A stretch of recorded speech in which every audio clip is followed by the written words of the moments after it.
So what actually happens when a city completely dies, but its inhabitants absolutely refuse to let you leave? Seriously, just think about that for a second. Imagine you're standing right on the edge of this completely forgotten world. The concrete has all crumbled away, the lights have been completely snuffed out, and the air itself just feels heavy. Like there's this weird dark pulse that definitely shouldn't be there. Well, welcome back to The Explainer. Today, we're diving deep into the whispers of the dead city. We're going to completely break down the anatomy of fear here and look at exactly what goes down when a survivor is relentlessly hunted through this dead, totally anomalous metropolis. Now, this descent into madness actually starts before you even cross the city limits.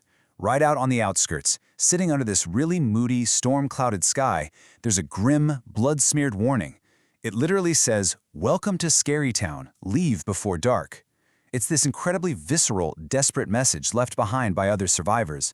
But, tragically, most people just ignore it until it's way too late. And if you pay attention, there's already a figure waiting out in the street. That's our very first glimpse of the spectral entity that basically owns this entire domain.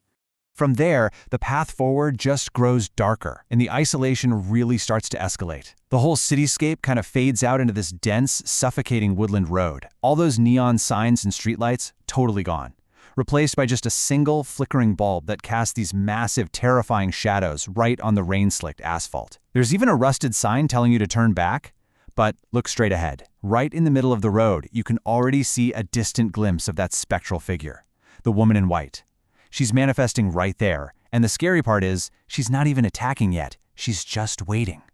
It's that exact moment you realize turning back is already completely impossible. Okay, now we've hit the heart of this silent, ruined metropolis. And wow, just think about the sheer, overwhelming scale of this desolation. You've got these towering skyscrapers piercing the dark, clouded sky like the ribs of some decaying giant. Absolutely zero lights, no signs of life whatsoever, just shattered windows and completely empty streets. The source material describes this incredible, oppressive, unnatural silence that hangs over everything. It creates this creepy, crawling sensation that you are literally being watched by the city itself. So the environment isn't just a backdrop anymore, right? It's evolved into an active, highly hostile observer. The survivors actually describe this perfectly. They say the silence here is louder than a scream. And that makes so much sense because the complete absence of life in a massive concrete wasteland like this starts playing really aggressive psychological tricks on your mind. Think about it. Your brain fully expects the ambient noise of a bustling city, right? Traffic, people talking, machinery. But when it gets absolute zero instead, it just starts desperately filling in the blanks. That silence becomes so incredibly dense and heavy that you literally start to hear phantom whispers. Suddenly, every crunch of glass under your boot or every gust of wind whistling through a broken window sounds exactly like a threat. And that threat shifts drastically the second we move from those wide-open, intimidating streets right into the claustrophobic darkness of an abandoned building. Once you're inside, hunted in the dark hallways, the vibe completely changes. You've got peeling wallpaper, floors totally littered with debris, and this absolute pitch-black darkness just closing in from the edges. And standing right at the very end of the corridor, bathed in this solitary, super unnatural light, is the woman in white. This is where the true hunt actually kicks off. The scale of the danger has shrunk down from a sprawling metropolis to one single, inescapable hallway. So your options for survival, they just narrowed, big time.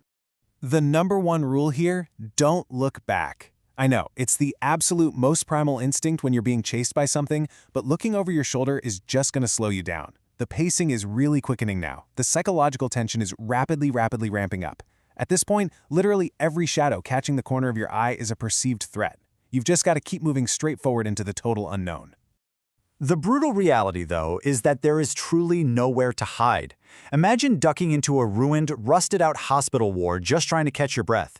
You think, okay, I've broken her line of sight, I'm safe for a second.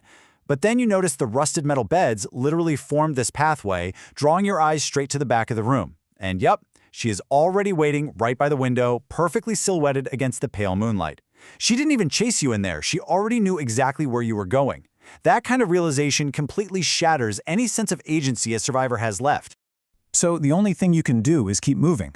Seriously, when the environment itself is actively setting traps for you, any hesitation is literally fatal. You have to push deeper into the decaying structure just to escape that unrelenting gaze of hers. You've got to somehow break through that complete paralysis of fear.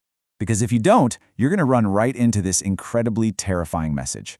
Picture this smeared across a hospital wall in actual blood. I saw you. And right next to it, there's this horrifying, spectral face drawn directly onto the peeling paint. It's that awful, sinking realization that this isn't just some random haunting. You didn't just accidentally wander into the wrong spooky building. No, this is highly targeted, deeply personal psychological torment. The entity is literally playing with its prey here. It's communicating with you just to let you know, for sure, that every single move you make is being completely watched and anticipated. Naturally, total panic sets in. The high ground is totally compromised. The hallways are essentially giant traps.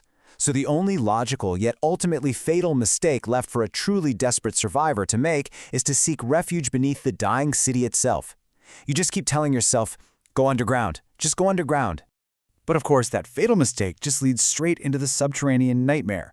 Down here, you find yourself stuck in this inescapable, curved concrete tunnel with these old rusted tracks running along the floor. I mean, it is the absolute definition of claustrophobia. Smeared all along the walls in frantic red lettering are these incredibly desperate warnings left by people who made the exact same mistake before you. Over and over, it just says, run, run, run. And there, right in the dead center of the tunnel, completely blocking your only possible path forward, is the woman in white. The trap has officially snapped shut. Now, if you ever somehow find yourself down here, the source material does lay out the rules of the tunnel. It's basically 3 near-impossible survival steps for navigating this deadly trap. Number 1, ignore the whispers. The absolute pitch dark is going to play serious tricks on your mind, constantly trying to make you turn around. Number 2, never use your light. Illuminating the darkness is only going to reveal exactly where you are to the things hunting you. And number 3, run. Because that woman in white, she is steadily and relentlessly closing in on you. So, we've walked through the anatomy of a dead city. We've looked at the complete psychological breakdown of a survivor, and we've mapped out the truly terrifying architecture of the hunt itself, which really just leaves us with one final thought today. As you sit there right now, totally safe in your own environment, just digesting the sheer terror of that ruined metropolis and those inescapable tunnels, take a quick second. Just listen to the ambient noise of your own room right now. Can you hear the whispers right behind you?